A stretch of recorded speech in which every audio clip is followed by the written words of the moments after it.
சிவபெருமானின் அன்பு குழந்தைகளுக்கு வணக்கம். இன்றைக்கி ஒரு அருமையான தலைப்போடு வந்திருக்கேன்.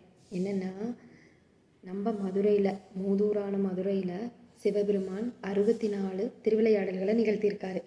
இந்த திருவிளையாடல் அத்தனையுமே எப்படி நமக்கு தெரிய வந்திருக்கும்? நந்தியம்பெருமான் சிவபெருமானோட அருளோட சனாகதி முனிவருக்கு கொடுத்துருக்காரு.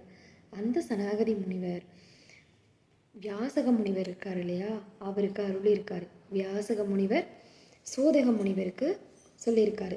அது சோதக முனிவருக்கு 18 புராணங்கள் இருக்குல்ல, அதில் கந்த புராணத்தில் சங்கர சங்கீதை அப்படிங்கிற ஒரு தலைப்பில் சமஸ்கிருதத்தில் இருந்துச்சுங்க. இந்த சமஸ்கிருதத்தில் இருந்ததை நம்ம பரஞ்சோதி முனிவர் தான் தமிழில் மொழிபெயர்த்திருக்காரு. அப்போ நம்ம பெரிய நன்றியை பரஞ்சோதி முனிவருக்கு கொடுத்தே ஆகணும் இல்லையா? அப்புறம் இந்த 64 திருவிளையாடலும் மூதூரான மதுரையில் மட்டுமே நடந்தது. அப்படின்னா அங்கே சிவபெருமான் வாழ்ந்திருக்காரு, ஆட்சி புரிஞ்சிருக்காரு, எல்லாமே நடந்திருக்குங்க. இங்கே எப்படின்னா, இது ஒரு கற்பனையாக உருவான கதையோ இல்லை யாரோ சித்தரிச்சோ இப்படி இருந்திருக்குமோ அப்படின்லாம் இல்லை. இத்தனையும் நடந்த உண்மை.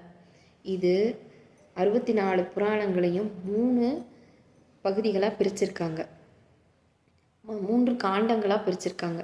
மதுரை காண்டம், அப்புறம் கூடர் காண்டம், கடைசியாக ஆலவாய் காண்டம், திரு ஆலவாய் காண்டம்.